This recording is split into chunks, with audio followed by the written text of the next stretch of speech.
Everyone, I'm Linda Grant. I'm with the City of Palo Alto. I run our water conservation programs.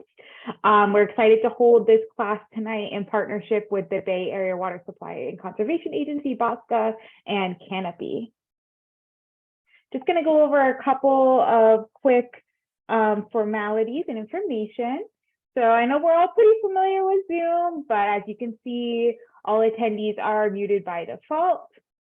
We will be doing Q&A at the end, and you can do that by typing in your question into the Q&A box, or we'll also at the end, you can raise your hand and we can unmute you so you can ask our instructors directly.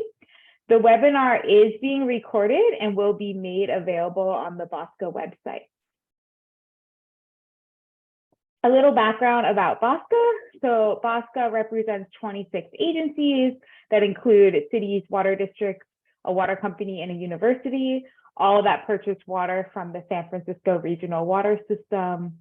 BOSCA provides water to 1.8 million people and over 40,000 businesses in Alameda, Santa Clara, and San Mateo counties, and their goal is a high quality supply of water at a fair price. We're really focusing on outdoor water use because that's the best area where we can conserve water. And that's kind of why we're holding a lot of these classes, to focus on how can you make your landscape more water efficient. So here at Palo Alto, we partner with Valley Water on a variety of rebates. We have a laundry gray water system rebate, where you can get up to $400 for installing a laundry to gray water system. These are actually pretty great for watering trees. We also have a lawn conversion rebate. So if you convert your high water use grass to drought tolerant plants and water wise trees, you can get up to $5,000. That's $4 per square foot. In addition, we have stormwater rebates for rain barrels, cisterns, and rain gardens.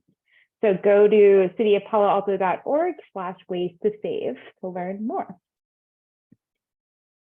In addition, we're excited that we just launched a new online portal where you can log in and view your monthly water use and get personalized recommendations and tips.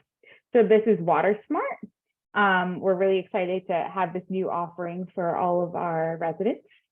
In addition, we want to let you know that you can get free mulch and compost. So you can check out these locations written here on the slide in our website to pick those up. So if you do not live in Palo Alto, but are part of a BOSCA agency, BOSCA does have some similar rebates. So they have a lawn be gone rebate, where you get $1 to $4 per square foot for replacing your lawn with drought tolerant plants. And they have a rain barrel rebate as well. In addition, BOSCA has a smart controller rebate and a rain garden rebate.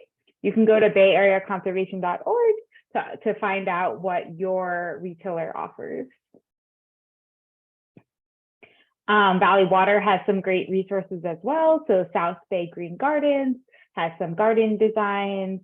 And then Valley Water has a whole bunch of helpful videos at watersavings.org. And join us for some future classes. We have a in-person spring water saving plant selection class on June 24th. That will be at the Rinconada Library here in Palo Alto. Participants will be creating a succulent container to bring home. And then we'll have a Zoom rain garden class on June 29th. You can visit bayareagardening.org for more resources. Well, I'm ready to get straight to the class. So first, I'm just going to give a little introduction to our instructors today. So Gabrielle is a certified arborist who has been working in urban forestry for 8 years. She is currently Canopy's tree coordinator and propagates plants as a hobby. She's also fluent in Spanish, if anyone has any Spanish tree questions. Evany joined the Canopy team in August 2022 to coordinate tree planting and surveying in Palo Alto and Mountain View. She graduated from Cal Poly with a bachelor's degree in landscape architecture but has since shifted her focus to habitat restoration and urban forestry. She enjoys scuba diving, rock climbing, playing video games and tabletop games, and camping. We're super excited to have Canopy here to lead the class, so I'll let you take it away. Yeah, thank you so much, Linda, for the warm welcome. And oopsies, let me just share my screen real quick.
We could see your screen, but we can't hear you.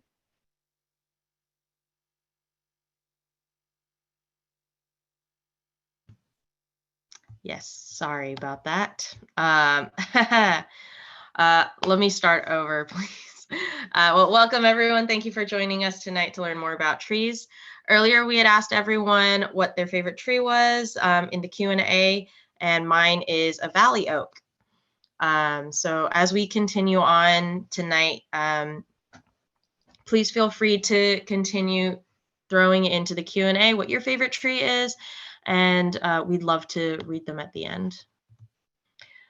So tonight's class is going to be on tree selection, watering, and care. My name is Evany Wang, and I am the Community Forestry Coordinator for Palo Alto, focused on planting trees in Palo Alto and Mountain View. With me presenting tonight is Gabrielle Trudeau, our tree care coordinator, and also my predecessor at Canopy. Tonight's topics, we're going to cover a wide variety, but bear with me. We'll get into all of these as tonight goes on. So a little bit about Canopy.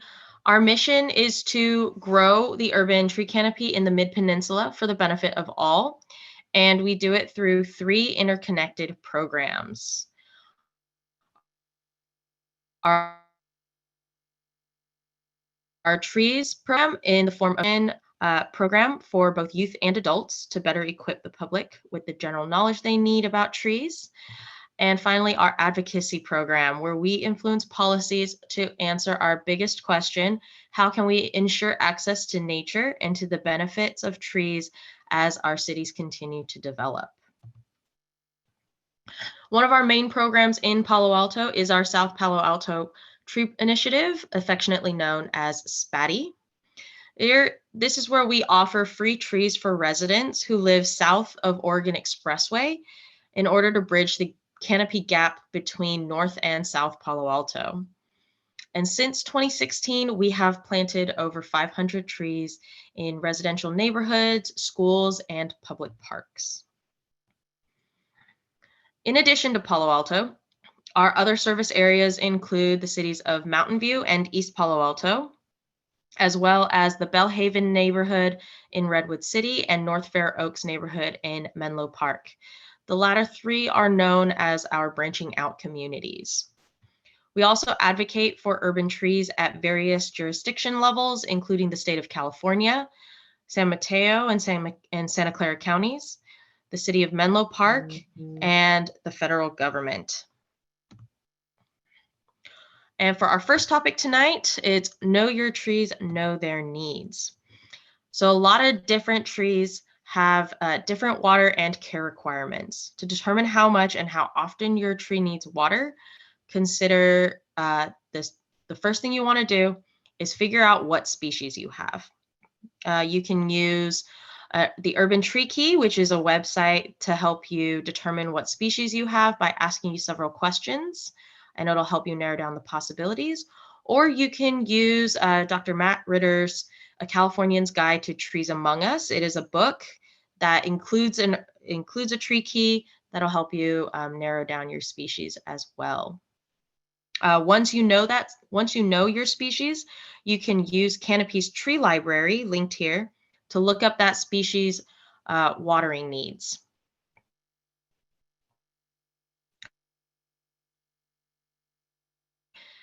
Next, considering the health, your tree needs more or less care. Typically, healthy trees need less care overall, but if you're ever unsure, you can hire a certified arborist to determine the health of your tree. And as you probably noticed, there are a lot of links, but we will make this available to you in the form of PDF with link access, so you can look at these links in your own time. Next factor we have is how old is your tree? A lot of young trees, about 3 to 5 years old from when they were planted, will need more water than established trees. They'll need about 15 gallons of deep watering per week in the first 1 to 2 years before you can slowly wean them off of that as they become more established. You can also check our website for more specific guidelines on watering your trees based on its age. The last couple of factors when assessing your tree needs is soil type, sun and shade exposure, and natural water availability. For example, clay soil will retain water better, but it'll take longer to drain, so it might require less frequent watering. Loamy soil is a mixture of clay and sand and drains pretty well. It is probably the best soil to plant in, as it is not too loose, but not too tight. Sandy soil doesn't hold water very well, so more frequent watering might be necessary. Additionally, if your tree is in a shady spot, water will evaporate slowly, so less frequent watering might help, but a sunny spot might get drier quicker and therefore need slightly more frequent watering. These are all things to consider when you're trying to figure out what your tree needs, and these will also help you in determining what trees work best in your site, which we will touch on in later topics. The most important things to remember about watering are to water a tree once a week for the first 3 years to get it established, and to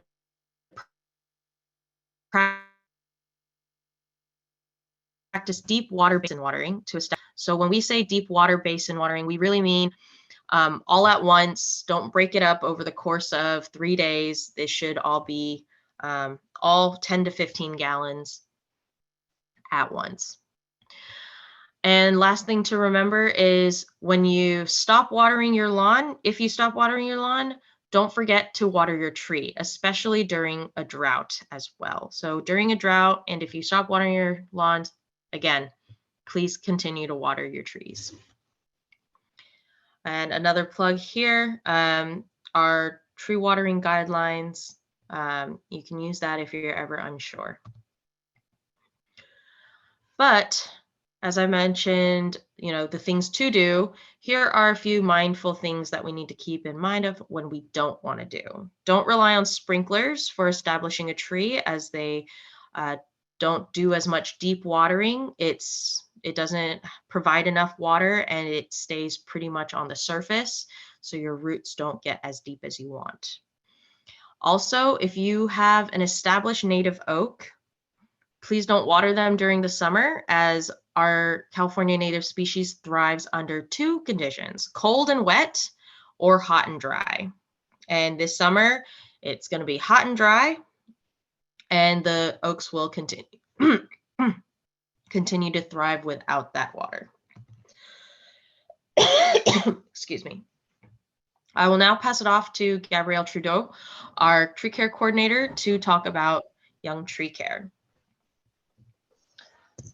Thank you, Evany.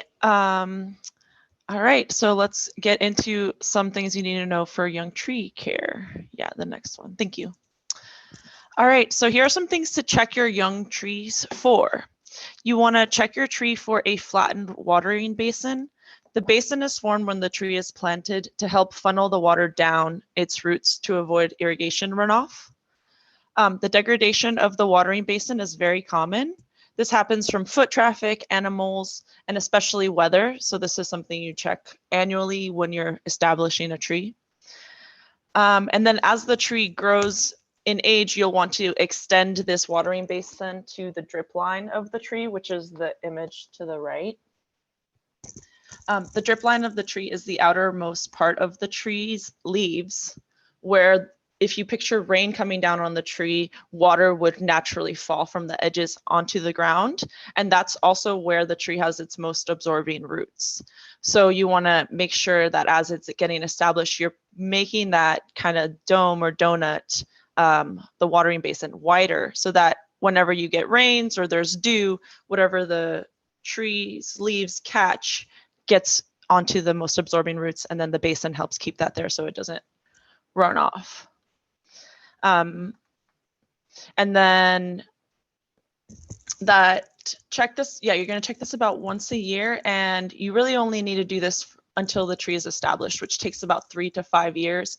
Afterwards, you're not so much making a watering basin anymore as you're applying mulch or doing other care methods. But next slide, please. You also want to regularly check your tree for a lack of mulch. A tree that lacks mulch will have dry soil, and that in turn dries the tree out. This will require more water to get the tree established because you're actually losing surface water to evaporation, and then you're also losing some nutrients for the tree due to the dry soil. You also want to check your tree for weeds inside of the drip line. Weeds compete for water and nutrients with the tree, so they should be removed, especially inside the drip line. So I know I'm repeating some words already. You're kind of picking up on some patterns. But yeah, next slide, please. Thank you. So a good solution for the last two is to add mulch. So properly applied mulch insulates the roots from extreme temperatures. It slows down soil moisture evaporation. It reduces water use. It suppresses weeds. And it also is a natural fertilizer because as it breaks down, so it's decomposing, it's becoming soil again, but as it breaks down, it breaks up other soil particles and then allows the tree's roots to access minerals. So that's how it kind of works as a natural fertilizer. And it also prevents soil compaction by providing a buffer that protects the trees from mowers, also high foot traffic, and other things that could, because the tree's roots also need oxygen, so it helps prevent that kind of compaction, so it does better. And then I just wanted to point out this specific image. As you can see, they've extended the mulch to what you could imagine the tree's drip line for that size tree would be, and it's just nice and flat and applied in an even layer. Next slide, please. And then, so here's just another illustration of the drip line, and then potentially making the mulch go as far out as the drip line goes. And this tree is established, so it can just remain a nice thick layer that goes out to there. All right, next slide.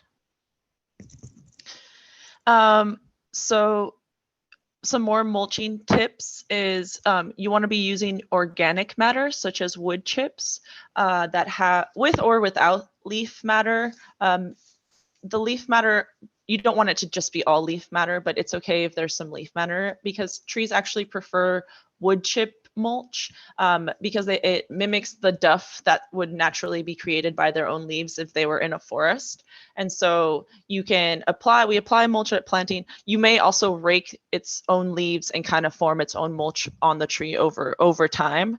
And that also works, but adding the wood chips creates all the other benefits I mentioned. And then you want to apply this layer 3 to 5 inches deep, and you want to, 2 to 4 inches deep, and then you want it to extend as far as the drip line, like I mentioned. So this is just a newly planted tree.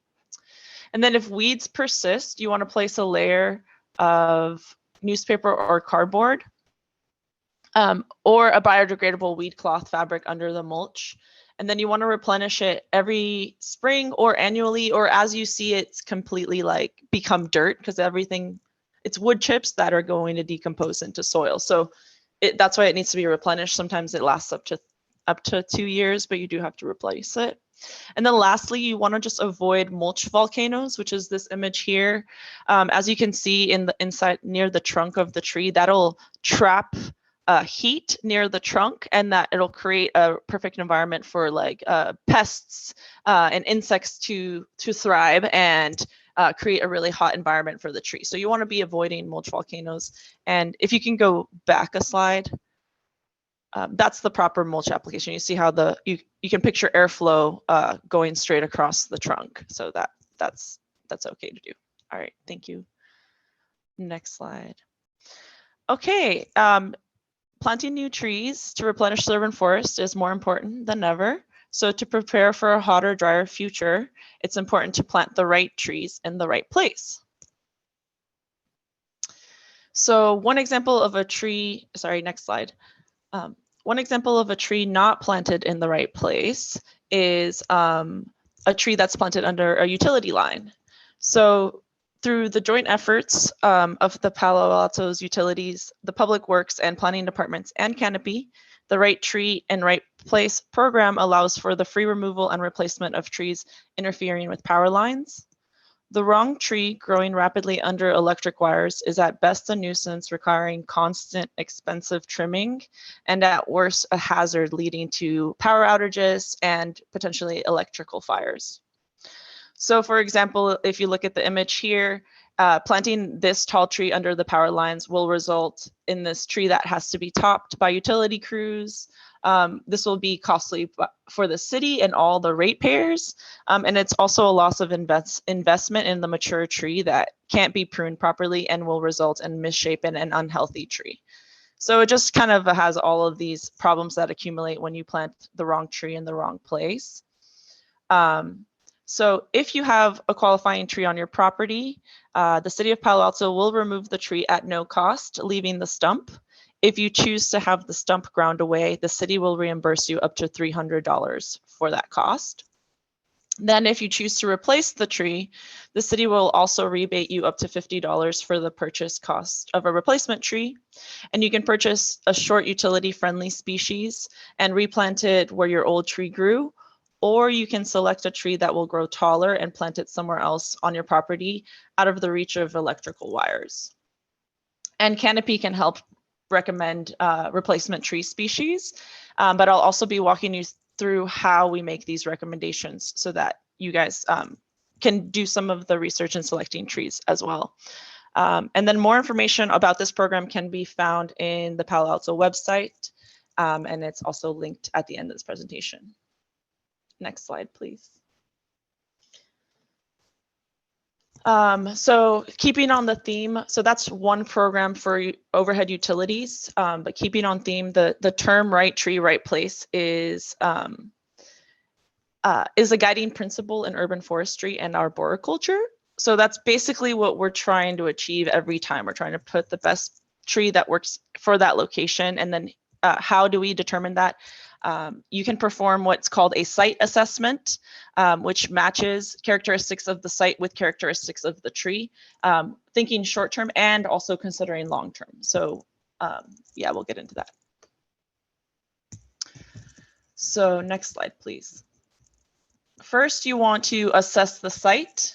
So things we're looking at are things as like that specific location, what sun exposure is it going to get, how much growing space is there for this tree, what is the purpose for this tree? For example, is it going to be a tree to screen?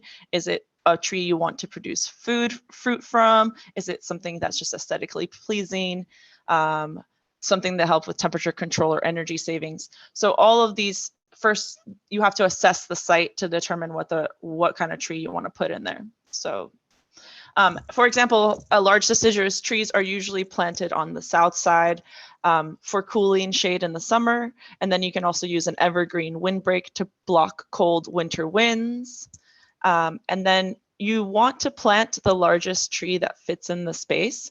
And you want to be aware to plant it the proper distance from overhead and underground utilities, and also consider hardscapes and infrastructure such as solar panels or walkways.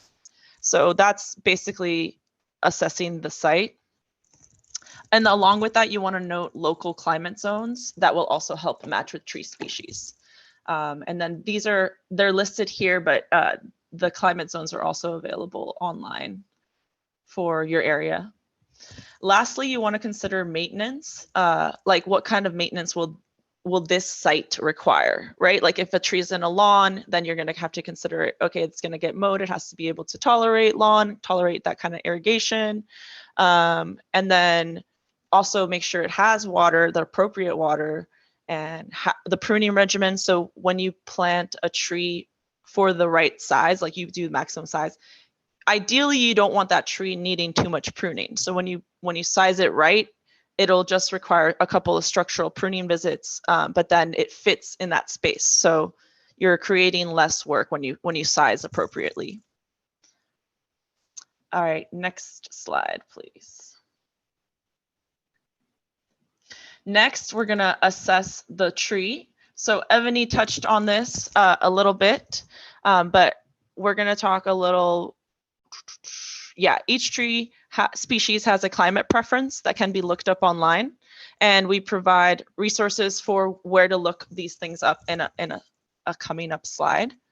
Another thing to consider when selecting a tree species are other characteristics such as root damage potential, growth rate, lifespan, diversity, and adaptability. You can also look up growing, what do you call it? Growing's a structure. So different trees have different shapes. There's like open growth, there's like conical. I saw someone in the chat was looking for like a screen. For example, you would want to find evergreen conical trees that would provide a nice screen.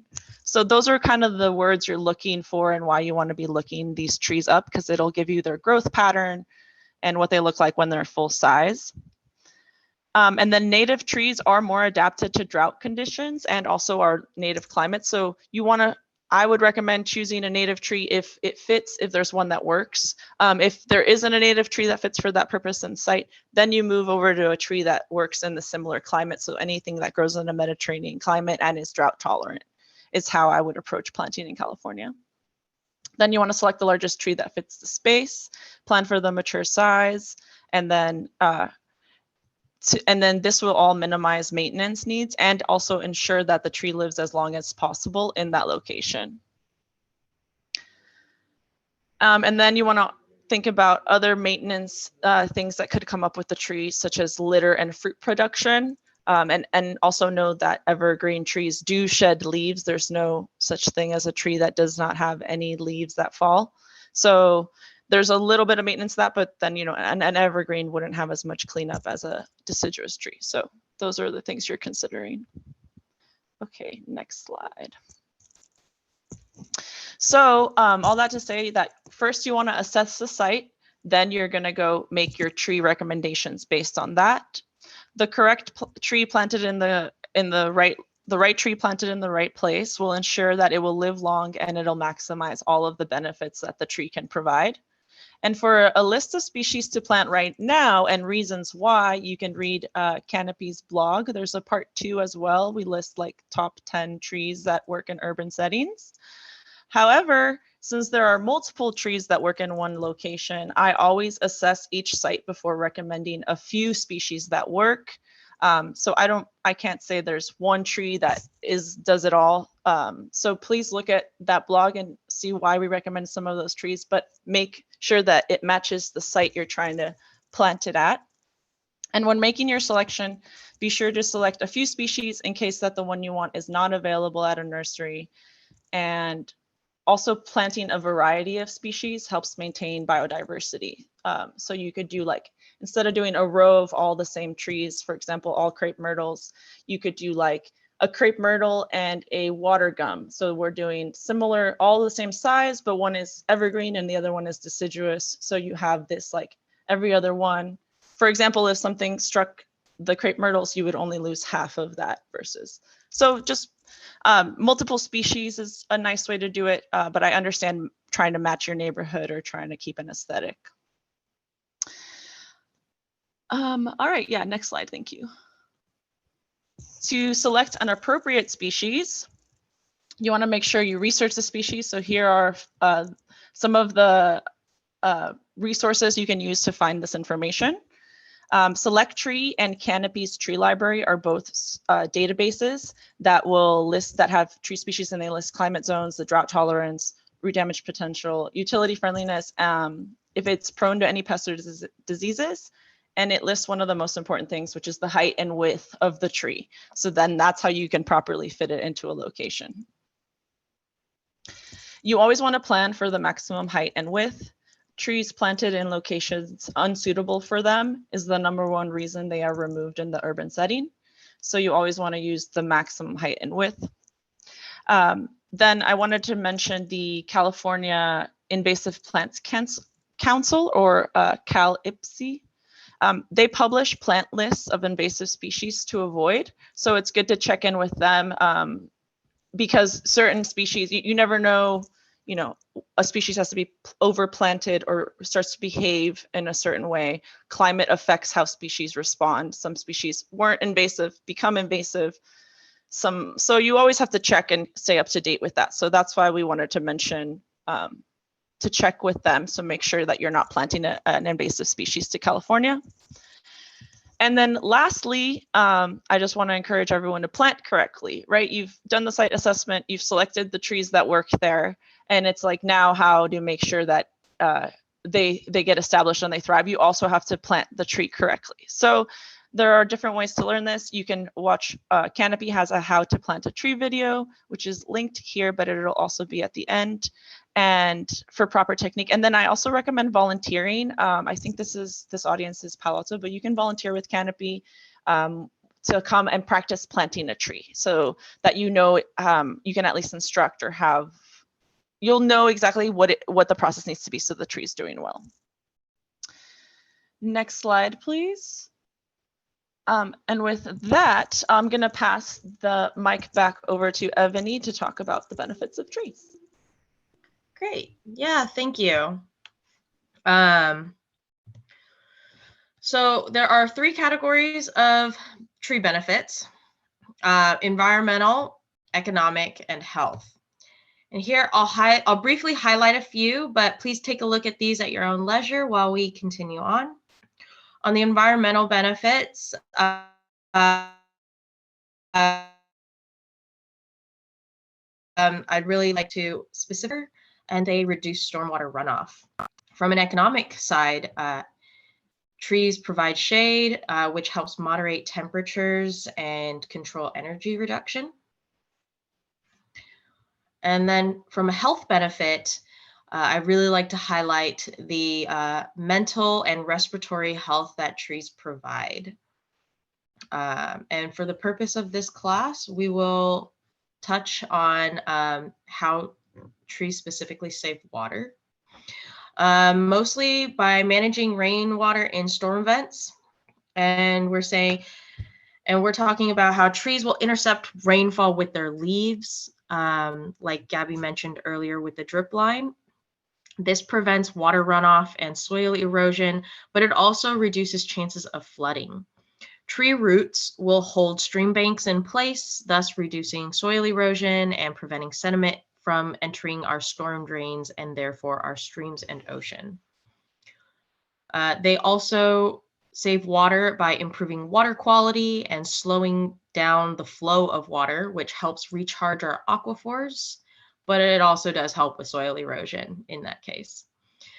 Lastly, they conserve water with drought tolerance. So drought tolerant trees and plants will require less water, resulting in less frequent irrigation and the associated costs.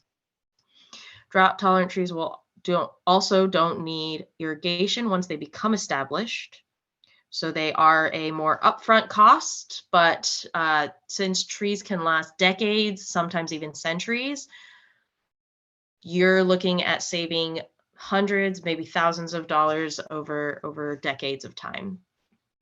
And lastly, these plants and trees are less likely to experience stress during hot summers, thereby improving survival rates and removing the need for continuous watering from constantly replacing your plants. So in summary, we want to maximize the water conservation of trees and landscaping by planting the right tree in the right place.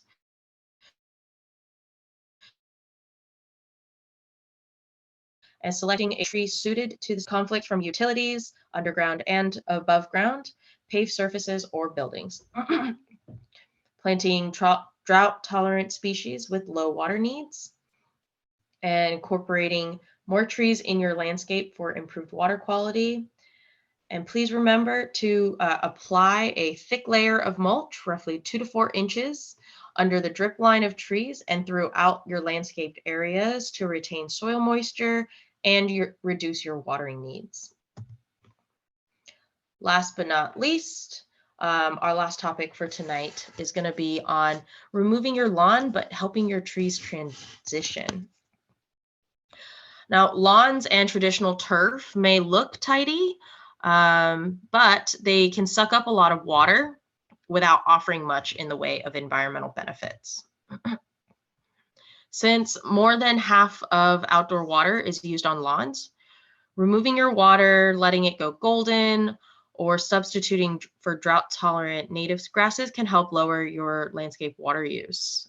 In this image example, we have some tall red fescue mix. Another one I also like to recommend is Carex species. They all provide quite a really nice rolling grassland image that we kind of see and love on our hills. But they're also native and drought tolerant. Like Linda mentioned earlier, Valley Water offers lawn conversion for those who are interested in removing their lawns and substituting with drought tolerant landscaping. And when helping your trees transition, please remember that trees surrounded by lawn develop shallow roots and are accustomed to frequent shallow watering. They can adapt, but will need time to adjust to a less frequent and deeper watering pattern. You can do this by making a watering plan for your tree using our tree watering guidelines, and use mulch liberally to help with this transition. And consider installing a drip irrigation system as shown in the image at the bottom.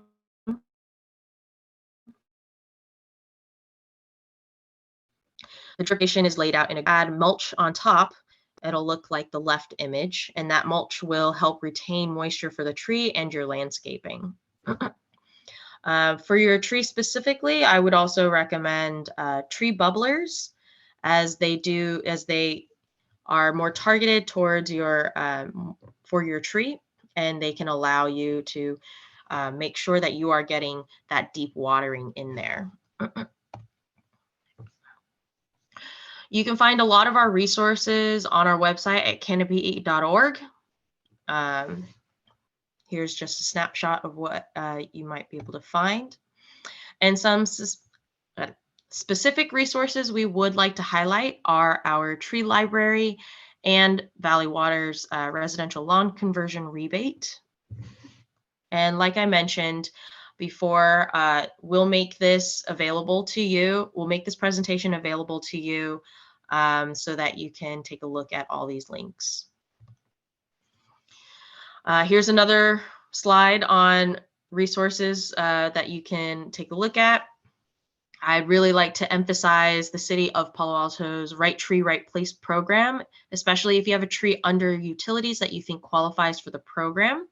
as well as Cal IPSI's list of invasive species to avoid when deciding just what to plant and what not to plant. And with that, we open it up to Q&A. Great, thank you so much. Gabrielle, I made you a co-host too. I did see that we had someone with their hand raised, but for some reason it's not showing up on my screen. Are you able to see them? I guess while we look into that, we do have a question in the Q&A box regarding the utility tree program. If it's a city tree that's mature and under the utility line, does that can that tree be removed? Yeah. So if it's a city tree, we're talking a city tree that is in that grass strip between the sidewalk and the road, then that is something that the city is responsible for. That you can always reach out to me or someone at Canopy to see if they have an idea, you know, have an urban forester from the city reach out, have them check it out. They will make that final determination whether or not it is whether it is viable for the Right Tree, Right Place program. But we should also, but like Abby mentioned, the Right Tree, Right Place program is for private residences who would like to remove a tree that is a potential nuisance to especially utility lines, and then being able to be reimbursed by the city to get that removed. Unfortunately, city trees are owned by the city and therefore need city, or therefore, you know, you wouldn't be able to be reimbursed for removing city property. You also wouldn't be allowed to remove it yourself as it is city owned. If it's in the public right of way, which is technically your property, but it is the first 5 feet from the sidewalk to your house, that one I believe does fall under the Right Tree, Right Place section. You can ask us to come out, take a look, see if it qualifies, and we can make that recommendation to the city where they come out and they make that final determination. If that tree can be removed and it is qualified for the Right Tree, Right Place program, then you are eligible for the reimbursements. I hope that answers your question. Yeah, thank you, Evany. I just wanted to add that so they won't so if they can prune the tree around the utility lines, they probably won't remove it. That's usually the first option, is they'll try to trim it down and they'll see if they can reshape the tree to grow around it. But if they can, yeah, that's mainly what they're going to do. So even if a tree is growing into utility lines and it's a city tree, you might see that they come by and trim it rather than remove it. So I guess I just wanted to add that if the tree is still healthy and they can prune it, they might opt for that option before removal. Yeah, definitely. I think a lot of it is also the frequency at which it prunes. That's what the city also looks at. So if you've noticed that the city comes and prunes your tree because of the utility lines, then you probably also qualify. So they are also considering long-term pruning practices. Yeah, thank you. And then just one more thing, that the program for backyards that have private property that have utility lines going over them and there's trees growing into them. That's mainly what the program is. If it's a city in the easement or a city-owned tree, you can report if you see anything growing into the utility lines. Please take a picture and email Canopy or send it to the city, because then that also helps maintain that safety. It's for safety. We don't want the trees hitting the lines and then potentially bursting into fire. So that's kind of where this whole thing is coming from. But if they can prune the tree away from the lines, they might opt for that rather than removal. Great. Are there any other questions? Feel free to put some questions in the Q&A. I apologize that my attendee list is not showing up properly. So if someone had their hand raised, if you don't mind putting it in the Q&A for now. So I do see that Francis Trunzer has his hand raised. Hi, Francis. Good to Are you- see you on here. are you able to unmute him, Evany? No. I am able to, however, just open the chat. Let me give you co-host. Okay, you should be able to unmute him now. Oh, yes, I see here. Okay. Hi, Francis. Good to see you. Oh, wait. Let's see here. Hi, Evany, can you hear me? Yes. Oh, okay, cool, thanks. Yeah, I had raised my hand because I couldn't hear you at the beginning. I didn't have a specific question. I just couldn't hear you. I think you had a problem with your microphone. Oh, yes. Earlier, I was unwittingly on mute.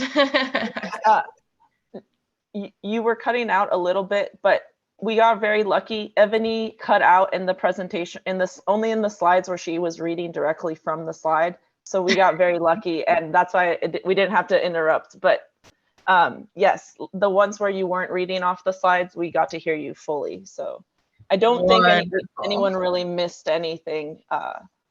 So yeah, if you look at this presentation, hopefully it can clarify some things afterwards. Mm-hmm. Any other questions for our great canopy instructors? Feel free to raise your hand or put them in the Q&A. We do have some more time for answering questions.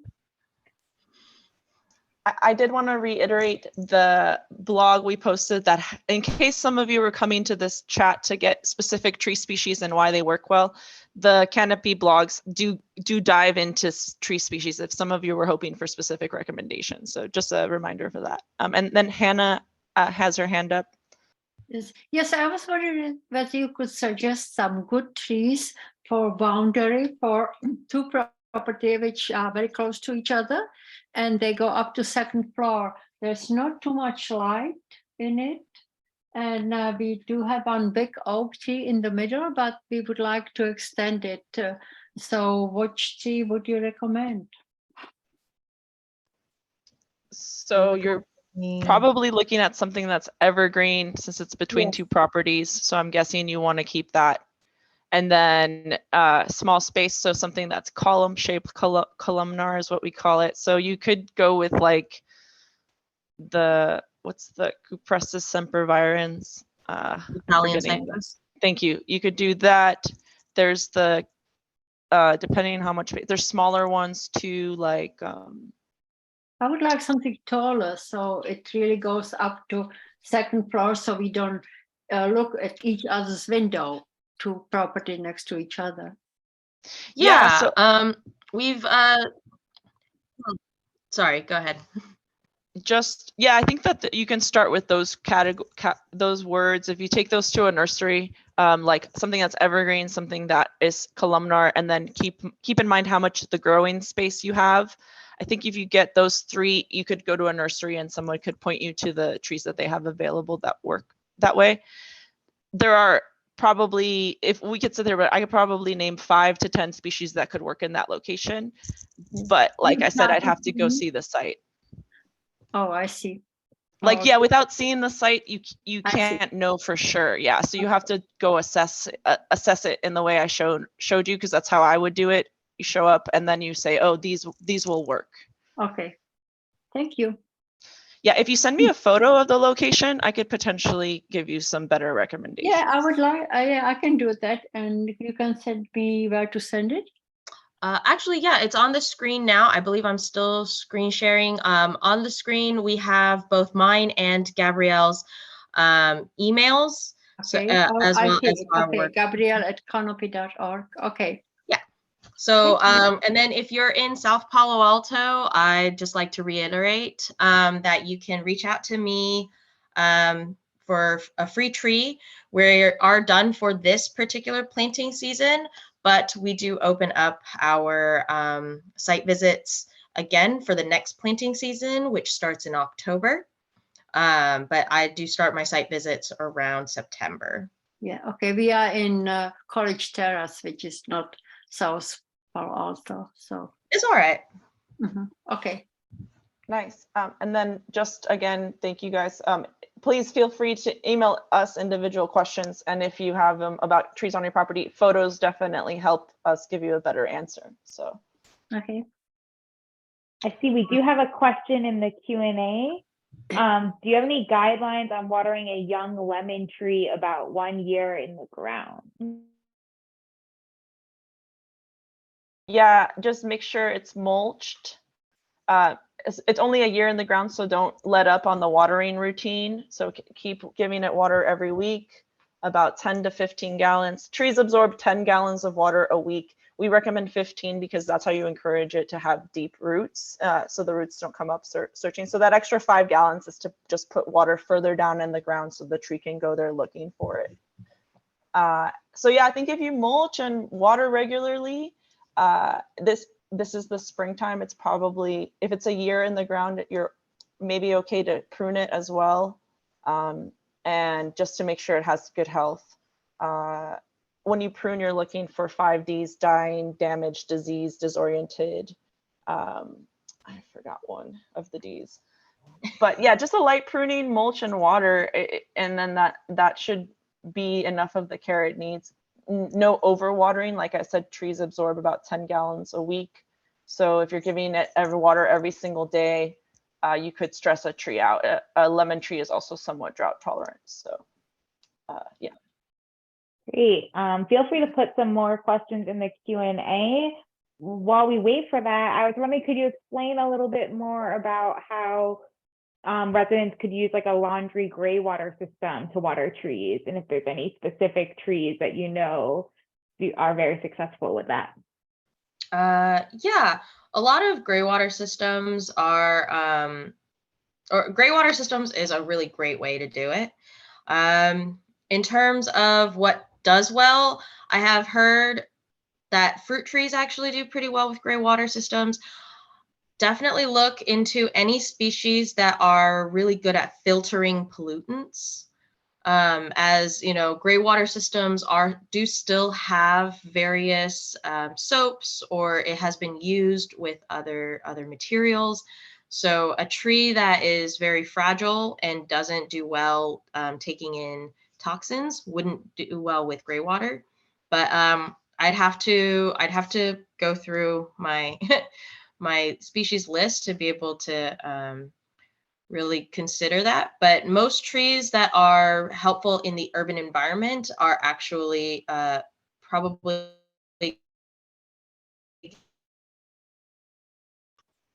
going to be good in the with a trees can handle air pollutants and could likely handle ground pollutants and water pollutants as well. Gabby, if you have any additional thoughts? Just that, so I know how gray water depends on the size of your household, and some of us have a larger household, so you would be producing a lot more water. So if you have the larger household, you can actually probably play around with moderate water need fruit trees because they'll be receiving a lot of water from your home. So that's the only thing, is that you could do other fruit trees that require more water that we don't have on our list that are very drought tolerant. You could probably get like a little bit more water, moderate water trees, because they'll be getting the regular water from the gray water. That's the only other thing but I agree with everything else Evany said about the fruit trees are a good candidate for that.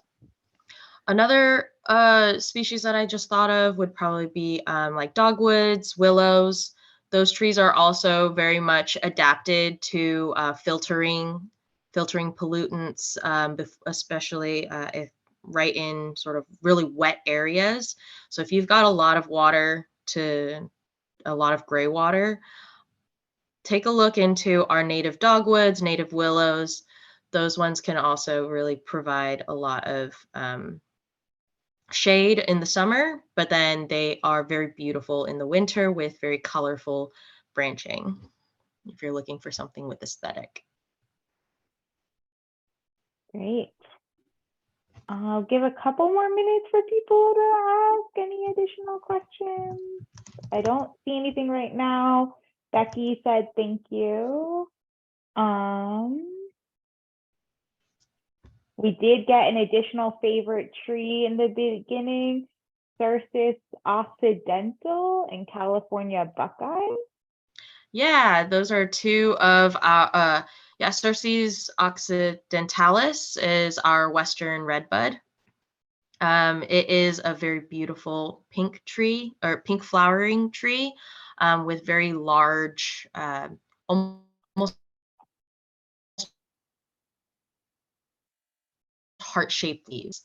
A 20-foot shrub, so it can look pretty big. And some of the some nurseries will have it in stock as it in a more tree form. Same with the California buckeye. It's a very lovely, wide-spreading type of native tree. Very beautiful white bark. Also deciduous like the redbud. With very beautiful white flowers. So apparently essentially it's a stalk of white flowers with very bright green leaves and a very stark white bark. So those are two that are also personal favorites of mine. They can grow, the buckeye does grow as a standard tree in the urban setting, but in the wild it is more of a majestic sprawl. Since it is also more adapted to streams. Yeah, if I may add, the California buckeye is the only summer deciduous native we have, which I think is very smart in evolution. So it goes dormant in the summer to match the lack of water in our state. And then it blooms in the winter. So if you planted both of those trees in a garden, you would get bloom year round, essentially. When one goes dormant, the other one wakes up. So that would be an interesting combination. Great. I do see a question following the current wet season. When do you recommend we begin the summer watering schedule? It depends on what species you're looking at. If your trees are established, then it shouldn't need any watering whatsoever. It should suffice with just the wet season. If you've got a species that requires constant watering, then it should probably still be getting water right about now.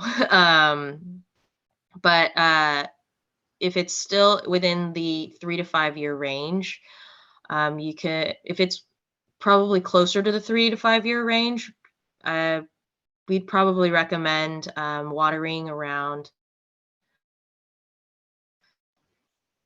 Oh no, she froze. Maybe once every week, and probably starting once. Oh, am I back yet?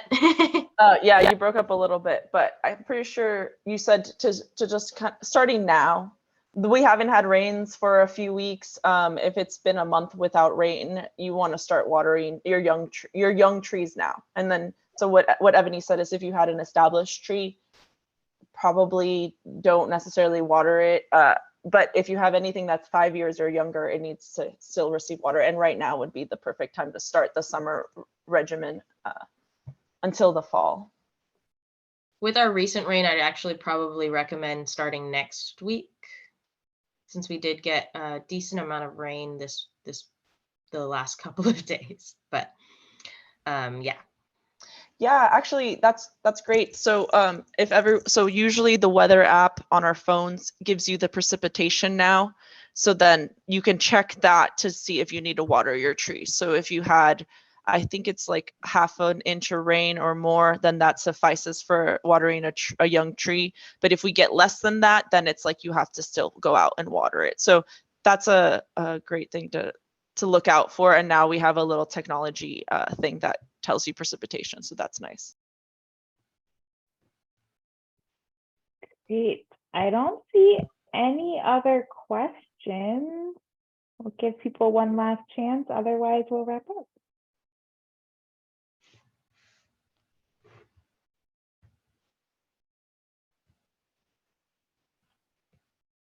Okay, well, thank you everyone for joining. Oh, just got one. Okay. How often do we fertilize or add compost? I'll take that one. So you want to fertilize and add compost mainly to fruit trees. Any shade tree should be fine within the climate that you planted it in. Compost won't hurt a tree necessarily. It usually, but where we want to be careful when we fertilize or add compost to shade trees is that they can kind of treat it like a steroid. Like they get all the nutrients, they absorb it, and then once they run out, they go like, where is it? Where is it? And they don't want to function. That's just a risk. But fruit trees, the way you think about what needs replenishing is when you take the fruit from the tree, you're taking nutrients from it. So then the fruit tree will need to get refertilized. But a shade tree, if you're not removing things from it to eat, it's just dropping, it's taking care of itself. It's fertilizing, it absorbs nutrients from its own leaves. So shade trees that you're not pulling things off of never really need fertilizing or composting, even at planting. But fruit trees will need fertilizing and composting probably about once a year after the first year that they're planted. But I'm not a fruit expert, so please don't hold me about the once a year. I just know that the fruit trees are the ones that require fertilization and compost, not shade trees. Great, thank you. I don't see any other questions. So thank you everyone for attending. Thank you, Evany and Gabrielle, for hosting this great class. We will be sending out a follow-up email with these slides and relevant links, and the recording will also be posted on the Bosco website. So hope to see you guys at our June landscape classes, and have a good night, everyone. Thank you, everyone. Have a good night. Yeah, thank you.